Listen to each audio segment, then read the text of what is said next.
KLEAN Radio starts now. All right, welcome to KLEAN Radio. We have a great show tonight.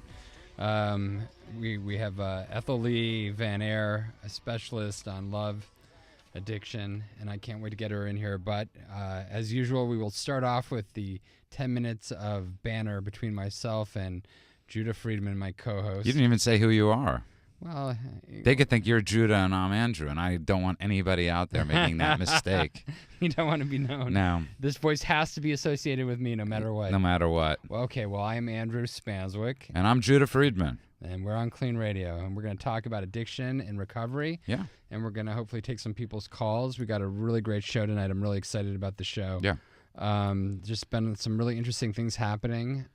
But before we get into that, I just kind of want to put it out there for people that we are here tonight to take calls as well, and talk about both people's problems that they might be struggling with right now currently with drug or alcohol abuse, or the two together. Yeah, it's Sunday night. I mean, like I always say, it's a hard time.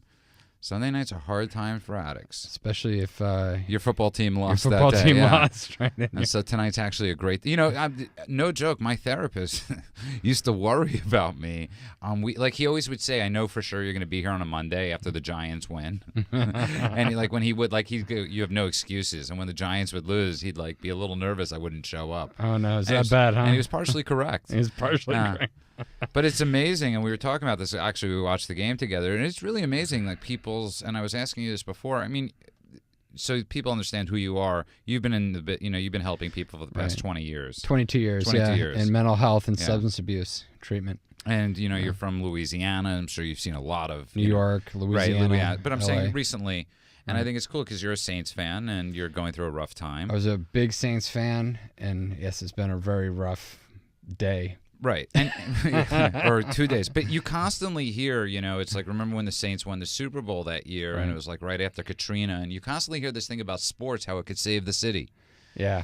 Sports could save the city when the team wins, but what about when they lose? Yeah, right. Well, they were talking financially. And they were also morale. That was a big part of it. Right, true. people, they wanted something good, and, there's studies out there that when your football team loses the next day, whatever city it's from, their work. Suicides go up, testosterone go up, levels are down. And work productivity goes down, and when your team is up. And, it's hard. Absolutely. We see so much of this stuff: depression, anxiety, more drinking, heavier drug use. Right. Associated with all situational things, whether it be sports or whether it be family problems or weather, or even the weather. Right, because we were talking about that out there. I don't think a lot of people. I think we throw out the term depression and all these terms so much without really knowing what people are talking about. Mm-hmm. And we were talking outside because I'm from New York, and I used to go to therapy on Columbus Circle and 59th Street. And I remember they were building the Time Warner building, and I used to be in my therapist's office. It was 5 degrees outside. It was dark.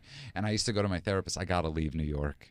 I got to get out of here because it was just so depressing. Yeah, everybody in New York, it's like they say that New York's the best city in the world, but then they get out there and they're freezing to death, and then they're like, what am I doing here? Right, but that happens, I'm sure, here too. When you change the clocks, it gets darker early. People don't realize it affects me. I know it does. And I'm going up to Washington State this week. We're opening a new facility up there, and it's much colder and darker. It's snowing, and the days are shorter.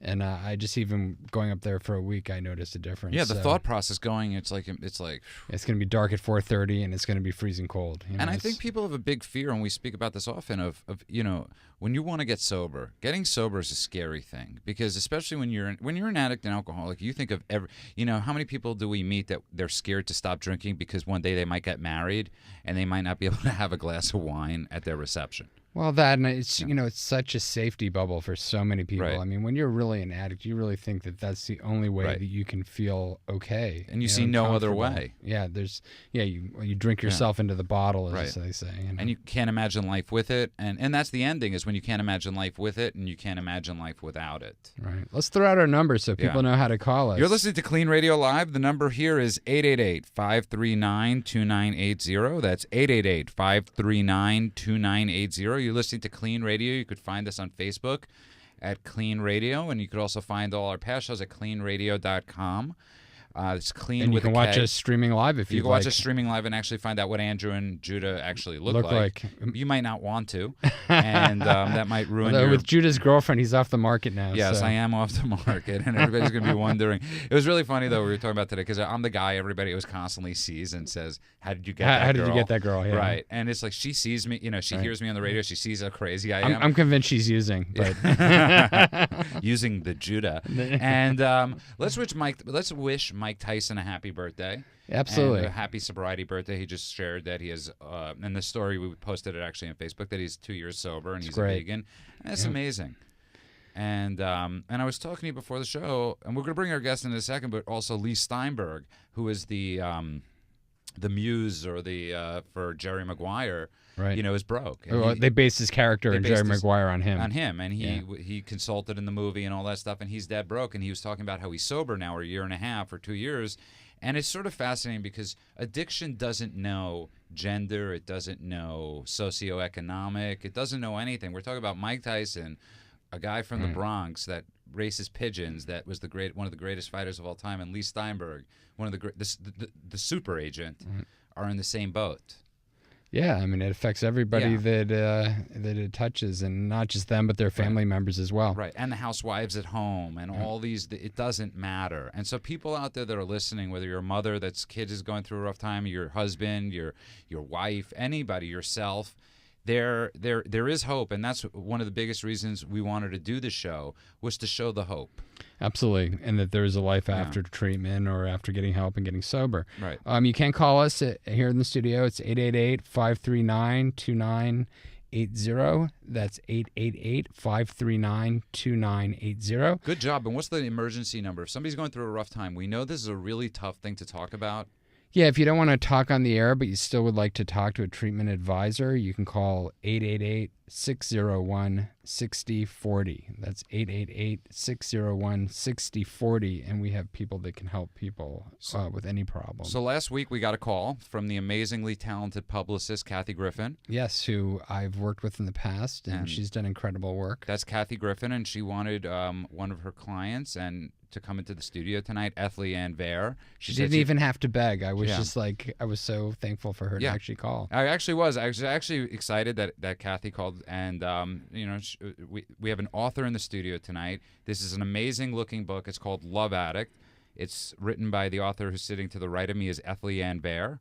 Welcome to KLEAN Radio. Thank you so much. It's actually an amazing reading book, too. It doesn't just look good. It's kind of like me. It looked good on the outside, and there's actual substance as well. Well, that's a relief. That's amazing how things have changed. Should make our show more exciting. Yes, that's amazing how things have changed, though. Right? It used to just be about the cover. Right? Yeah, with women, too, I think, actually.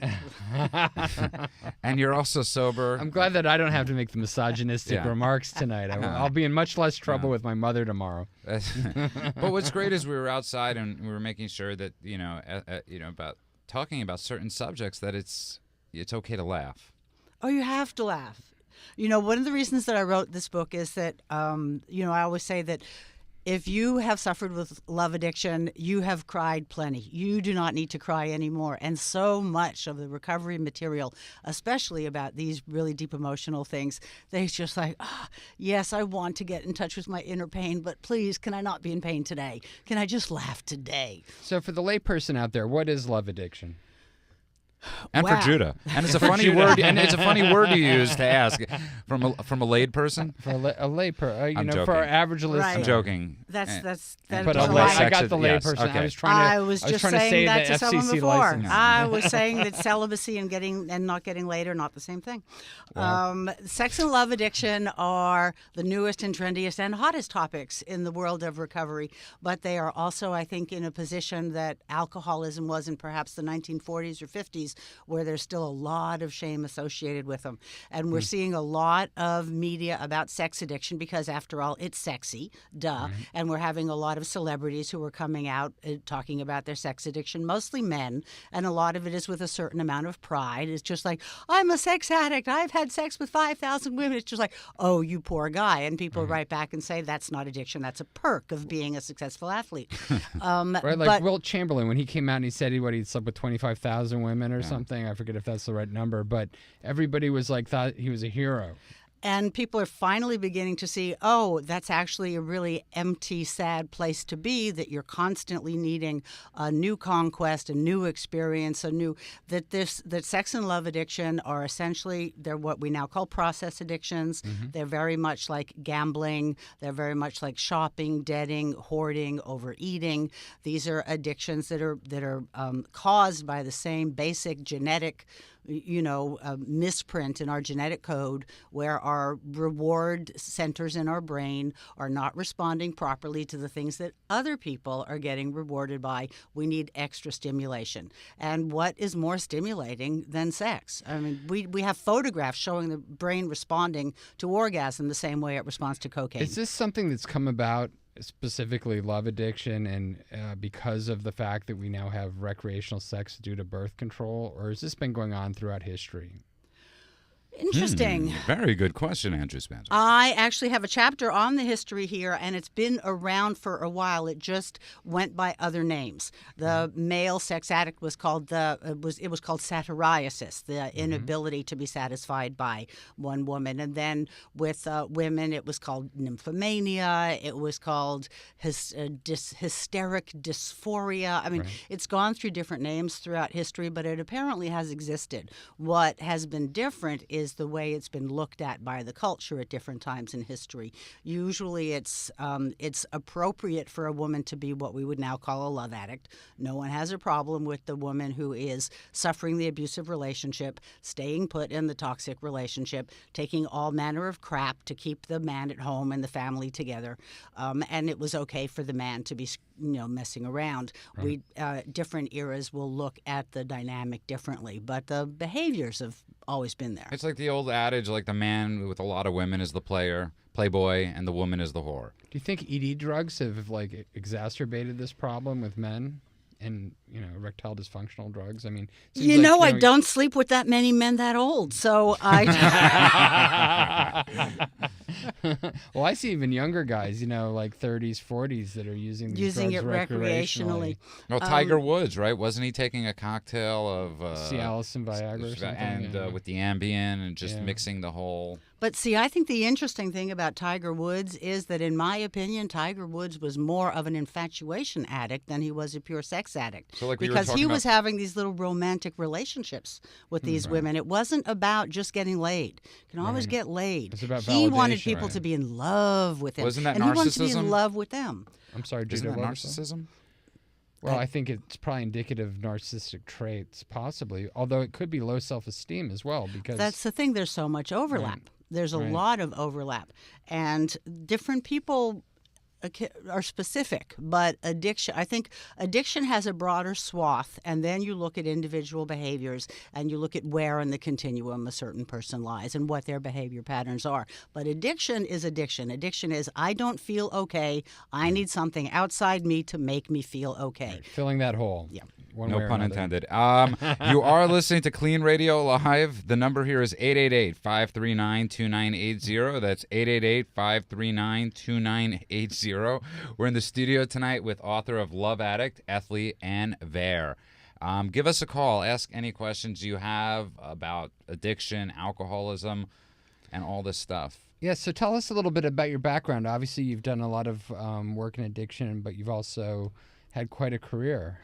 Well, I started out as a rock and roll journalist back in the 1980s, which certainly gave me license to do a lot of experimentation with sex, drugs, and rock and roll. Right. And then I have been clean and sober since 1988. And I started being interested in and personally affected by the phenomena of sex and love addiction, started really realizing that with about a decade of sobriety, when it was time to get down to the causes and conditions and all the usual stuff one did to, no pun intended, fill the hole, wasn't working anymore. Right. And so you start really looking at some of the deeper issues. So I have been involved in the world of recovery and sex and love addiction for about more than a dozen years, and the past couple of years started really researching it thoroughly. I've been talking to historians and psychiatrists and psychologists and a lot of other people sharing their stories, and I've started writing the blog Affection Deficit Disorder, which is my pet name for love addiction. You know, I can never get enough affection. There's never enough affection. So what's the Kinda difference like between food, sex you know? addiction and love addiction? Are those are two different things? Well, actually, I think they're three different things. Okay. A lot of people like to divide the world into the sex addicts and the love addicts, and the sex addicts are the men, and they're the perpetrators, and the love addicts are the women, and they're the victims. And I think that dichotomy is way too I've simple. definitely met some of the others. I think that people flip between their sex addiction and their love addiction, but also I think we're really talking about three phenomena. Just like the disease of addiction is a threefold disease, it's emotional, it's physiological, and it's spiritual. Love addiction, I think, divides into the the relationship junkie. That's the person that can't get out of the abusive relationship because they can't be alone. It feels like dying. And this is the thing with any addiction. The thought of not having whatever your thing is, it feels like dying. You feel like you're going to suffocate. You feel like you're going to drown. Well, the relationship addict cannot be separated from their love object. That's one kind. The other kind is the infatuation junkie. That's me. I love that feeling of falling in love, that pink marshmallow, Cupid's arrows, stars and bells and whistles, there's no feeling in the world like that. That first kiss Hollywood moment, that's my drug of choice. That's a very heavy dopamine. You Very definitely hit. described that one more than the other one. Yeah, without Well, a doubt. I'm not. The relationship junkie is usually is an oxytocin junkie. They're bonders. They need to bond. They can't separate. I can be alone fine. I have no problem being alone. And then the third is more motivated by testosterone, which is the sex addict. But women have plenty of testosterone, and there are other brain chemicals going on because we're still drug addicts after all. What about the process chaser? addicts are drug addicts. What about the endorphin, the chaser, the one that constantly wants to chase? The pursuit. That's that I think is tied in with the sex addiction as a rule. The sex is not. It's the quest that is really the goal. The sex is the proof of the quest. It's almost like drinking. The chase, half the fun, or using, half the fun is getting the drug. The ritual. Right. It's almost like you're let down once you have it. It was the hours building up to that, and then you're like, oh. I think a lot of this is has comorbidity, or by that I mean exists within other addictions. Absolutely. We see a lot of people that have alcohol or drug addictions that also have some form of sex or love Oh, addiction. my God. Scratch an alcoholic and you're bound to find a sex or love addict underneath. Let's jump into a call. We actually have a call from Brian in Oceanside, California. Hey, Brian, how are you doing? Welcome to Clean Radio. Thank you. How you doing? Good. How are you? I'm doing okay tonight. Sounds good. You got a question for us, or? Yes. I was wondering if it's wrong when I love to have sex when I'm really drunk. I can't have it when I'm sober. That's actually a great question. Yeah. That is. Tell us a little bit more about that. So, how drunk do you have to be to have sex? I don't get the urge until I'm drunk, and I feel it. It's just at that point when you get that point of drinking that you feel disinhibited and you feel relaxed. How old are you now, Brian? I'm 42. 42. And how much are you drinking? Usually about a case a day. Wow. Okay. Brian, I mean, it sounds to me like you have a pretty significant issue with alcohol. If you're drinking a case a day, that's full-blown alcoholism. And I think that how that relates to your sex life at this point, it's a significant effect on it. So you're having somatic and physiological effects to your body related to how the alcohol processes within your body and your brain. Sex is largely within the brain, and you probably have a lot of trauma issues or other issues that are coming up that until you're significantly drunk and disinhibited, you don't feel comfortable engaging in sexual activity. Right. Now, that's without meeting you, and obviously it's hard to generalize, and I wouldn't want you to take all that all upon yourself without talking with a professional. It's about also it. you kill one thing at a time. The first thing you got to work on is working on getting sober. That's a lot. And I'm not saying this as a person. If you could drink a few drinks a day, God bless you. But when you're drinking a case of beer, yeah, I mean that's dangerous. Yeah. And Brian, the first if you not feeling sexual till a certain point is a sign, is a health effect of drinking that alcohol. I mean, you're intoxicated. You're actually putting a toxin into your body when you're drinking 24 beers a day. So that toxic effect of the alcohol is starting to show itself in physical ways, and one of those ways is a declined sex drive until you're significantly impaired. Right. I don't think that as much as I've studied this, could ever diagnose a sex or love addict until they were sober. Right. Because that's when the real default behaviors start showing up. Right. Any of that sound familiar, Brian? Yeah. So I have more issues. I think you're telling me that with my family and. Do you come from a religious background? That I'm trying to deal with when I forget about it when I'm drunk. Yeah, well, that's escapism, and that's very normal for people that have a problem with substance abuse and addiction, is that they want to avoid feeling or feeling pain. Would you like to get help? Oh, yeah. I mean, I came from a divorced family, so little abusive. Alcoholism's been in our family for years, so. Well, Brian, we have maybe the cause.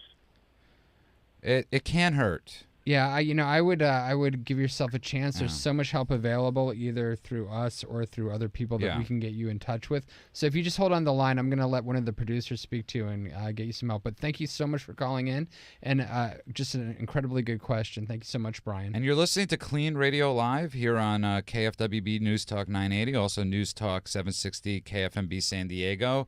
That's KLEAN Radio Live. The number here to call is 888-539-2980, 888-539-2980. Something really important that I want to talk about is about a month ago we had a person call up and they were talking about basically the same thing, drinking a case of beer a day. Right. Andrew's first concern, Andrew's the professional here, Andrew's first concern was detoxing from it. You could die. Yeah, this is not something you can do on your own. And yesterday, somebody had texted me, or one of the callers, that caller that called up, and he had said that he broke out horrifically. Hives all over his body, and he has about 12 days sober. The last 8, I mean, he's still smoking pot. I didn't know this till later on. There you go. But he had horrific and I was like, I begged you, and I said to him, I offered you help. Well, it's like Dr. Koh, who works with us, who's a psychiatrist, physician psychiatrist, had mentioned sensitization, where people actually become more, the effects of drugs become much stronger the more they use them, which is the opposite of tolerance. But you can develop that. And pot is one of those things especially that can trigger that, where people can smoke just a small amount of pot and have a huge reaction to it, be it an anaphylactic reaction, breaking out in hives and having like an allergic reaction, or being induced immediately with paranoia. And here's the thing, we're not trying to scare you. We're just saying facts. Yeah, these are facts. Right. This wasn't like the person that is somebody I know that was a month ago, and my first thing wasn't to him, oh, you see I'm right? It was, my God, I don't want you to die. Well, I don't think anybody sitting here can say that they haven't done a lot of these things. Right. We're all guilty. And well, we think of alcohol as being so benign, and alcohol is extremely toxic, and we forget that because it's so socially accepted. And it's so funny that you say that, because Andrew constantly jokes,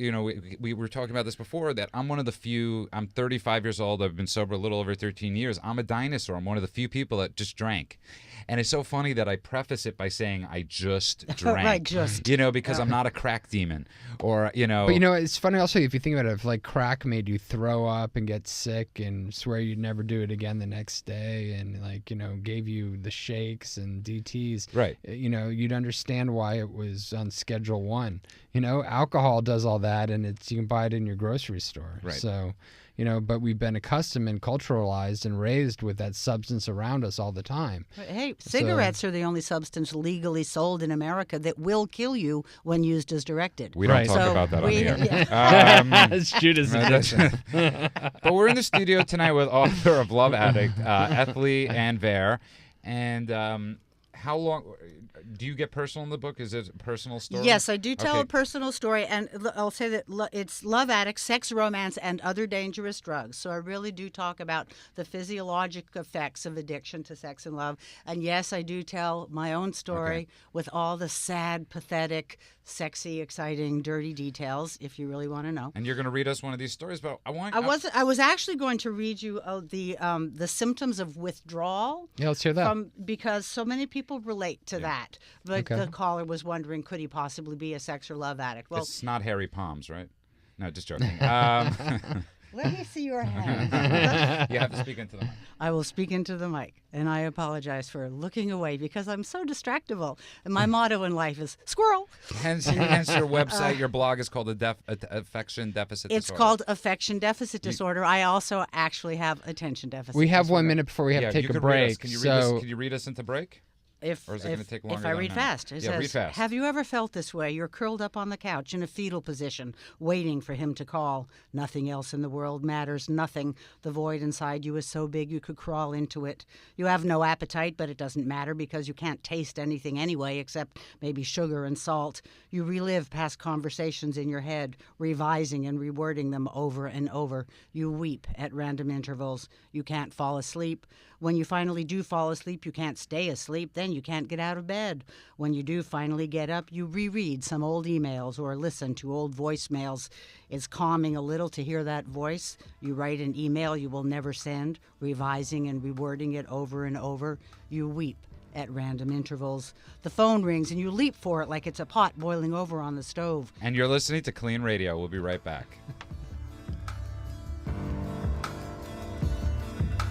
Do you suspect a loved one is abusing drugs? Call KLEAN Treatment Center at 888-601-6040 for a free drug test and consultation. A treatment advisor is available to help you administer the test and answer any questions you may have regarding treatment and more. We are here to help. Call us today at 888-601-6040 or find us online at cleantreatmentcenter.com for your free drug test and the start of a promising future. Welcome back to KLEAN Radio. If you would like to join in on the discussion or are in need of immediate addiction assistance, call 888-539-2980. That's 888-539-2980. Or go to cleanradio.com. That's clean with a K. Now, back to Andrew and Judah. Hey, welcome back to KLEAN Radio. Great first half of our show. I'm really excited about the second half. I'm here with my co-host, Judah Friedman. I am Andrew Spanswick. And I'm Judah Friedman. You're listening to KLEAN Radio Live. The number to call in is 888-539-2980. That's 888-539-2980. You can find us on Facebook at KLEAN Radio. That's KLEAN with a K. It's a funny story quickly. We went looking for an RV a few weeks ago. You want to talk about like absolute insanity? Andrew and I decided to go on the last holiday weekend, and we went RV shopping.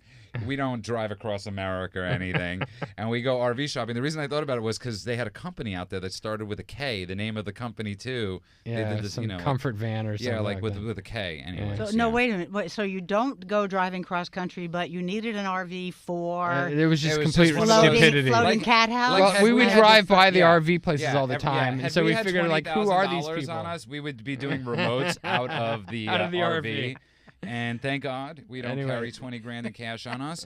We have a great guest in studio, Ethlie Ann Vare. Yes, the host, the amazing author of the new book out there called Love Addict. You could actually find this everywhere on iBook, on Amazon, on everywhere. It's actually in bookstores. It's in Believe it or not, bookstores. It's available in paper in bookstores. And you could also read her blog. It's called Affection Deficit Disorder. I have to tell you, people in the 12-step programs come up with the greatest puns on, ADD, affection deficit disorder. So good job.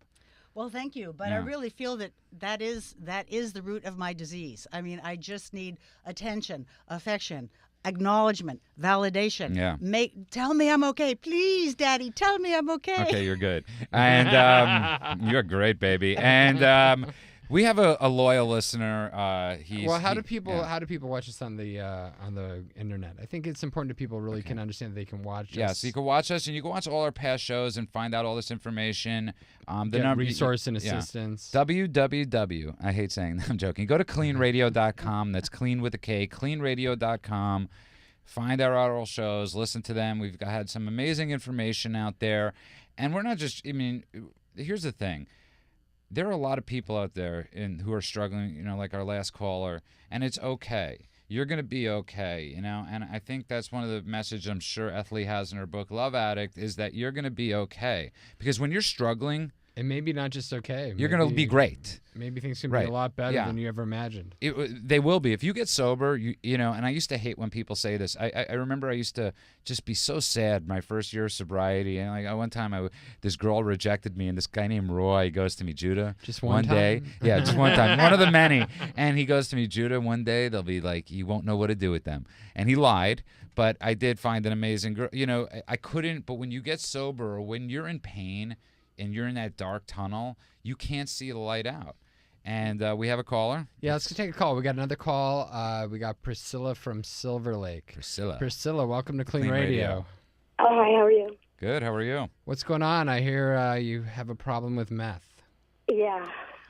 Yep. And, I mean, I want to quit. My marriage has dissolved because of it. And, I mean, I've tried before. I've quit lots of times, and I don't know. I just haven't quit again. And I have friends that tell me that, you know, that I don't want to or I'm not ready to. And I don't think that's true, but yet. Have you been smoking it or snorting it or shooting it or what? I'm smoking it, snorting it. Every day or? Every single day. Every single day. How long has this been going on for? Every single day for like years. Let's see. I don't know. Like. I think yours is probably a good enough answer. Yeah. Have you tried? When you can't remember, you know it's a long time. Have you tried treatment before, Priscilla? I've gone in a program before, and then to an outpatient program, and then I've done it myself. You know, I mean, I've been struggling with addiction for 20 years. I mean, you know, and whenever I was pregnant, I quit. Thank God. Right. Right. Yes. Yeah, I guess it's the only way, you know. And I'm sorry? No, I was just going to say a good way of quitting isn't by getting pregnant again. That's birth, right. But it shows that you know it's possible. Right. You know, your body remembers what it's like to be clean. How was it when you were sober during your pregnancy? Did it? Oh, it was great. No, it was great. It's easy for me, I guess. Then, you know, it was just not a question. So there's something about the caring for somebody else that's more important than the caring about yourself that allows you to get sober.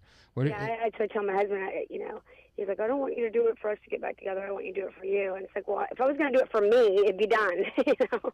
Right. You know. What do you think's stopping you from wanting to help yourself? That's what I'm trying to figure out. Yeah. Because, I mean, everything around me has fallen apart. Like everything now. And I can't believe where my life is, you know. We hear you. Don't worry. I'm sorry? We've all been there. I'm not just saying that. All of us in this room tonight have been where you're at right now. Yeah. And you know what? They told me that it's better to do the right thing for the wrong reason than do the wrong thing for the right reason. Right. I mean, I went to meetings to chase guys. Right. You'll go to meetings to save your marriage, but at least go to meetings. It's like I've met a lot of people that got court cards that have stayed sober because you never know when that miracle is going to come of wanting to stay sober. Yeah, that's what I pray for. I pray for God, just lift this from me because I can't do it. It just needs to, the urge needs to just go away, and all of a sudden I need to go, oh, I don't even want it. I mean, that's the only way. I feel like that's the only way it's going to happen. Well, do you want to get help tonight? What does that mean? Do you want to, if you had the ability to get help for yourself and check into a rehab facility, would you be willing to do that? Well, yeah, but I mean, what am I going to tell my kids and stuff? Well, you're not going to be telling anything to your kids if you OD and die. I know. And I'm not saying that to scare you. I think you know that. No, I know. I'm telling you, I'm over 40 now, and it's different on my body. My blood pressure, I can feel it when it goes up. I know when it goes up, and I run to the store to test it, and it's sky high, and I'm getting, things are happening to me. I'm sure your husband could take the kids and watch the kids. I'm sure he'd be more than happy to. These are the kind of problems, though, that, about how to take care of the problems of life while you get better and take care of yourself, that can be fixed. The thing also is that I'm like, the reason that I quit trying, because I remember when I did, I was like, screw it, I'm not going to try anymore. I'm sick of, failing. Yeah. Yeah. I'm going right back. It's just like, okay, I stay clean for 6 months, 3 months.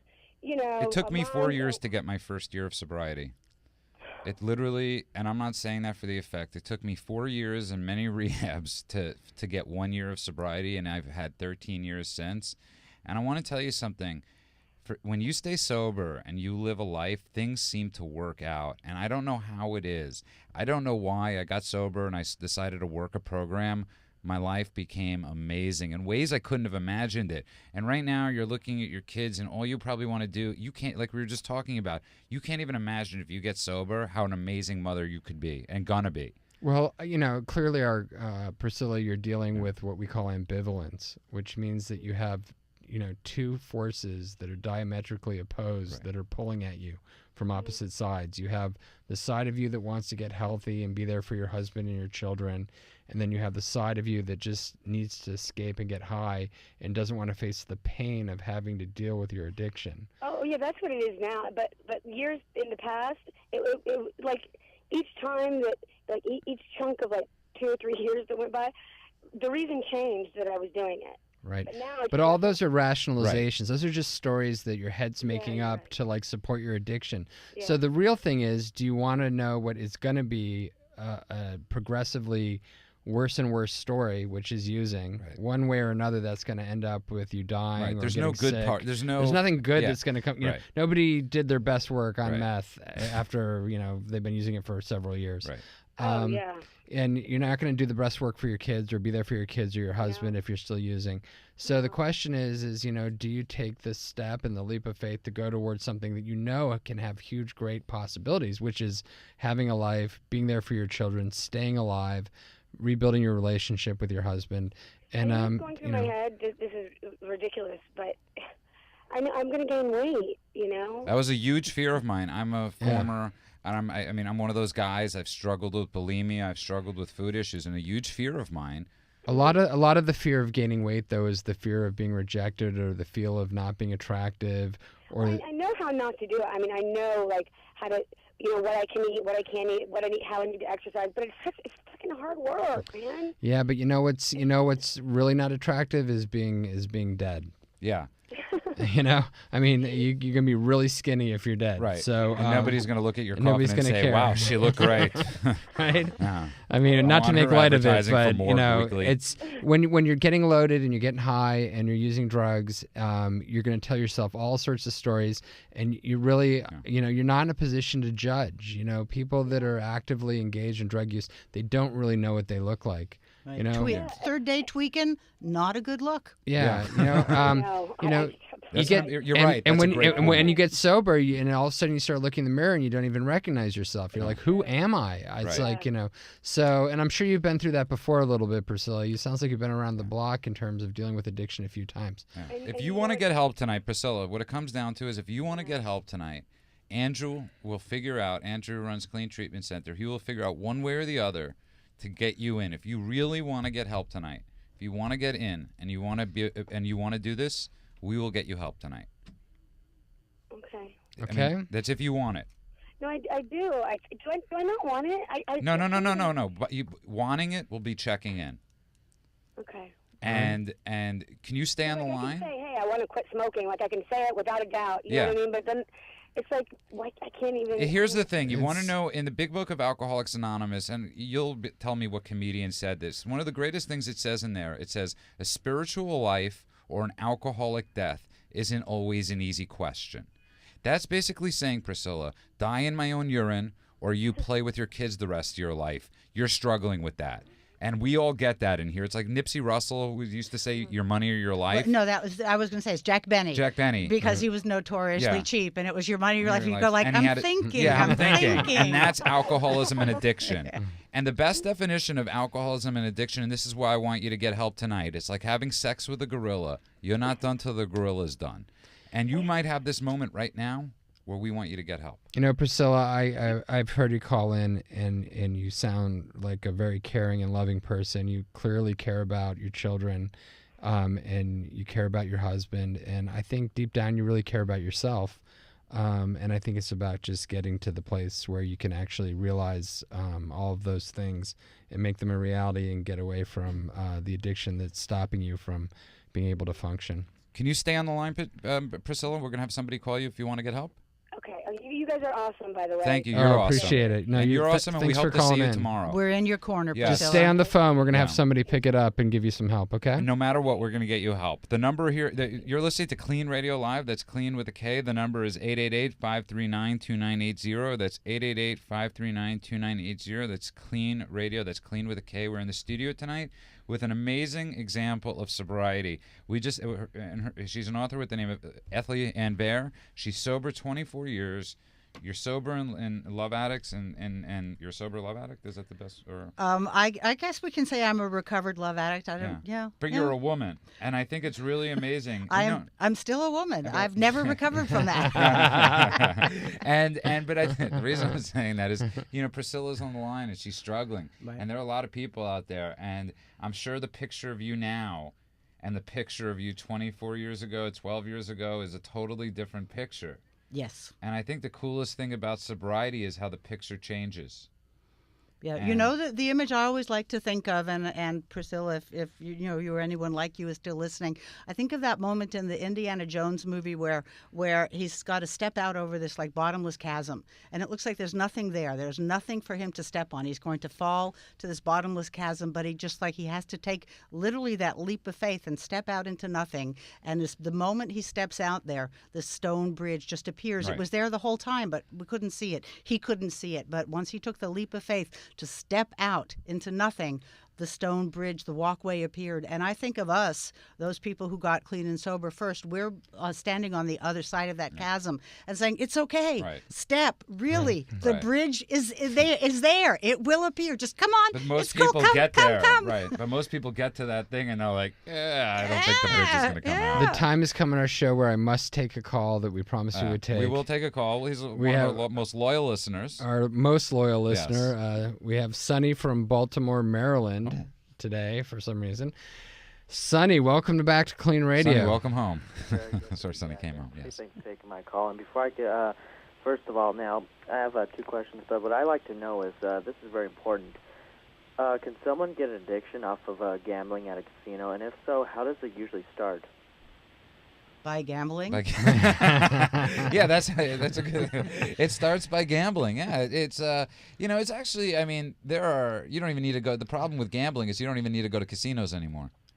Yeah, and this is the thing where, from a public health perspective, not just gambling, but any process addiction or active addiction to a substance, is that it does take initial exposure to that, and different people react differently to different substances and different situations. Some people are triggered by alcohol, some people are triggered by marijuana, some people are triggered by cocaine, some people are triggered by gambling, and it can be different for all people, but it tends to be that people that are addicts tend to be cross-addicted or poly-addicted, meaning that they'll suffer from one or 2 of these issues, and if they fix one, often they tend to move towards another if they're not careful. So having a full awareness about addiction, the addictive process, that there's process addictions like gambling, as well as substance addictions like alcoholism or being addicted to Adderall or any other kind of Valium, any kind of pill. All these things have to be thought of and taken into effect. Once someone's exposed to something, most people don't actually become addicted. Most people can use. Right. Some people can abuse, as I've said, and then eventually some people become addicted. You could always tell the people sort of right away, though, like in the that bomb are circle. When 5 guys are smoking weed, it's always like the one guy that like won't let pass. go. Like it's like puff, puff, pass. He's like puff, puff, puff, puff, puff, puff, puff, puff, puff, puff. I can't get enough. Puff, puff, puff, puff, puff, puff, puff, puff. Okay, it's all gone. Sonny, next question. Any other questions? Any other questions, Sonny? For Judah here? No, I actually, that's all that I got, except for, you guys are making a living off yourself. I think you guys do a good job on KLEAN Radio. That's 2 callers already, that are going to get help, and God bless you guys for, doing what you do. Thank you. Thank you, Sonny. And have a great night, Sonny. We'll talk to you soon. Facebook us this week, and welcome back to KLEAN Radio. That's great. It's good to hear from Sonny, I guess. He's No, been it a loyal is. listener since the inception of our show. And he's 15 years old, and he likes talk radio, and he's a good kid. It's like, it's so funny. It's like I have nieces and nephews that are like 18, 19 that they're so we've been in the 12-step world for a long time, so we see some 18-year-olds that have lived longer lives than us. And it's nice sometimes when you see like an 18 or 17-year-old kid that's just normal. That's just like enjoying life. Anyway, you're listening to Clean Radio. You can reach us at 888-539-2980. That's 888-539-2980. You can call us up, ask questions about addiction or recovery. Yeah. We're in the studio tonight with Ethlie Ann Vare. That's Ethlie Ann Vare, who is just author an of Love amazing Addict. guest. And she hosts the site Affection Deficit Disorder. It's a blog. Oh, let's hear about that. Yes. Oh, well, let me read you something out of the book in case anybody who's listening and is wondering if they might possibly be a love addict themselves. I say here. Okay. If this turns you on, you're definitely a love addict. And go for it. My pet name for love addiction is affection deficit disorder. It beats hysteroid dysphoria, which is what it was called in the 1980 book Diagnosis and Treatment of Psychiatric Disorders. I crave affection. I yearn for affection. I long for affection. I can never seem to get enough affection. Interestingly, I have the same problem with appetizers. Sit me in front of a nice buffet and I can eat for a week. Andrew. The mechanism that signals the brain, no more thanks, I'm fine, doesn't function properly in my brain. I'm never fine. I always need more. Judah. Like any other psychiatric disorder, love addiction has both symptoms, what you feel, and signs, what other people see. The buzzing in your ears and the red haze in front of your eyes when you see the guy you like drinking sake with another woman is a symptom. Immediately throwing up your sushi is a sign. Andrew. Running outside and slashing her tires is a felony. If you feel a crippling surge of adrenaline when you pass by your ex-lover's house, you are probably normal. If you feel a crippling surge of adrenaline when you drive by any house painted a similar color, you may have a problem. If you glimpse a pretty girl across a crowded room, get an instant erection and announce, I have found the mother of my children, you are probably, if you are a heterosexual male, normal. If you have seen, felt, and announced the same thing a dozen times or more, you may have a problem. We love addicts are rarely the wife who wonders why her husband complains that she's a backseat driver. We're more likely to be the mistress who wonders what it would be like to drive her car through her married lover's living room window. So here I have a little self-test here. But let me ask you before you get to the self-test. I have a friend, let's say, he's 60 years old. And there's and You have a friend. no. I wouldn't say Judah. 60. I would You say I didn't have have a to say friend you're that's 60. I would How old say I are was you? 35. Hi, 29-year-old. But he didn't go through the normal. He's 60 years old. Let's say he found Facebook at the age of 55, right? He didn't have the natural progress, the natural progress of life. I don't know, like if I would have found Facebook. Are you talking about development? Right. From If a I would have development found- standpoint, developmental standpoint. It's like you're supposed, you grow out of things. Or you grow, healthy development is Right. that you form an identity and then you have a productive work life Right. and then you go through generativity and have a successful view of your life and die with good feelings. Right. But what I'm asking is how much of stuff is, and I guess how much of stuff is growing pains, and how much, and what is, it's the same thing. Right. I often say that feeling that I was describing before, that being curled up in a fetal position, waiting desperately for the phone to ring, is if you're 16, that's absolutely normal. That's right. If you're 38, not so much. Right. I was still doing it at 42. Okay, so that's right. So if you're 16, that's perfectly normal. Absolutely. If you're doing if you break up with your girlfriend at 21 and you decide to drive by her house 10 times to see if she's home, perfectly normal. But if you're a 60-year-old friend who's doing it, and trust me, I know 60-year-olds who are doing it, not so much. My mother was cruising J-date for husband number 5 at 83. That was your mother?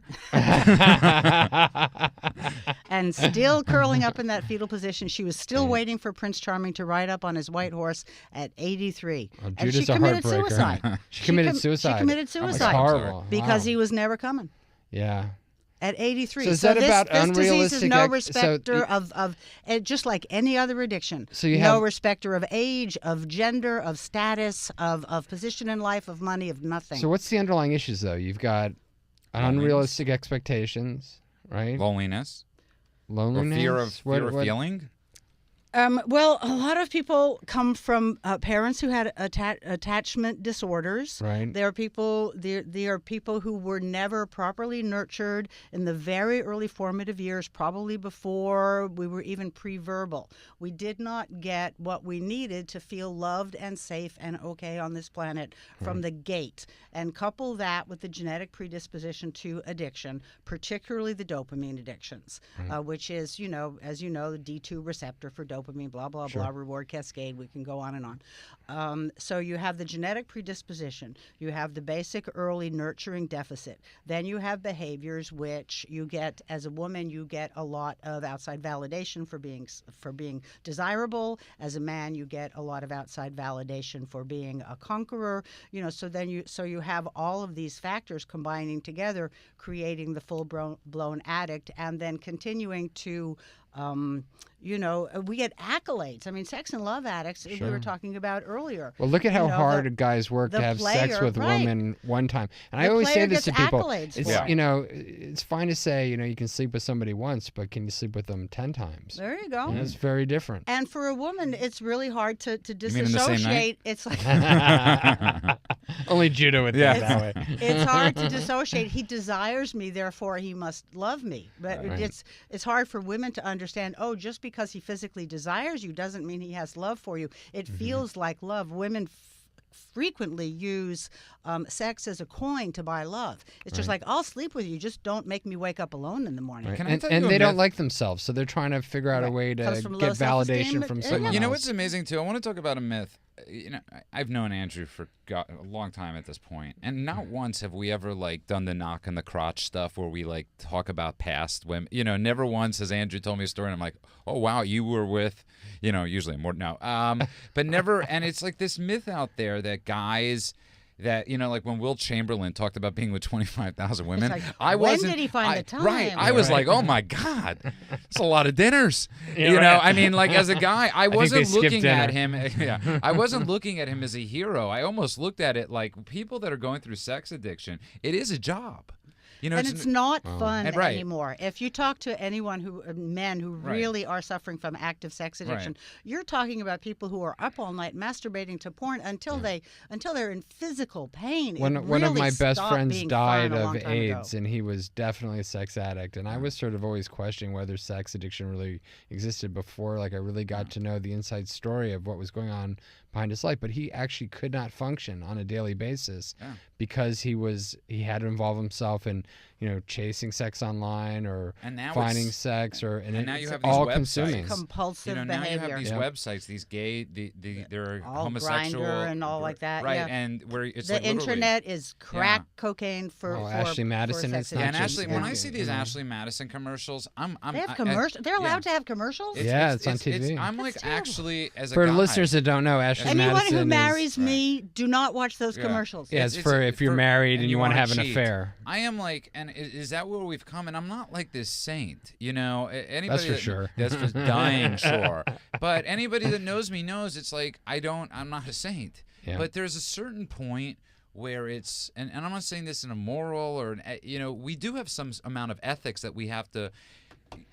Yeah, there has to be a moral sort of. But if you're going to live a life it's not that moral you don't just have for to society. It's also moral to make your life livable. Right. Because open marriage is one thing. Lying to your spouse is something else. And if you start doing shameful that's creating things, it, creating you lies start doing shameful things, you have to start doing substances to quiet those bad feelings. Cheating should be hard. It's we've made everything in our society so easy. It's amazing how much people go out of their way and live with a lot of shame and a lot of hiding and secrets just to cheat. Yeah, and it's that's why you don't cheat. That's why one of the reasons when you think about it's we were joking the other day with Patrick and Brian. Patrick, an amazing our video guy, people. And Brian, who's our new IT guy over at KLEAN. We were talking about, in the old days, with porn, it used to be 2 minutes and 30 seconds was the free clip. You really had to work hard, And now it's you could stream all this free porn. You know way too much about this, Judah. Yeah, I do. I'm openly being honest about it, and I have no, but it would it took me 3 weeks to watch Boogie Nights, for God's sake. mistake. And but anyways, You know what? We're coming up we're on a coming up. minute here, so we got a minute left. Where can you find the book? We have Ethlie Ann Vare in the studio tonight, author of Love Addict. You can find this everywhere. Right. It's called Love Addict, Sex, Romance, and Other Dangerous Drugs. Find it at your local bookstore. Support your local bookstore, or you can find it online at Amazon or on iBooks. Yes. Any last word of wisdom for our listeners? My goodness. You know what? That's good. I love love, but I do not want to bleed to death from Cupid's arrow. So if your love addiction is hurting you, do something about it. Sounds great. This has been Clean Radio. It's Andrew and Judah. We look forward to seeing you next week when we actually have Newport Academy coming in. It's going to be an interesting show. Yeah, it would be a great show. We have Newport Academy in, and we have amazing guests. And just listen to us at KLEANRadio.com, and you can find all our road show. Also, like us on Facebook. Go to Facebook.com/CleanRadio. And it's been Clean Radio. We'll see you next week.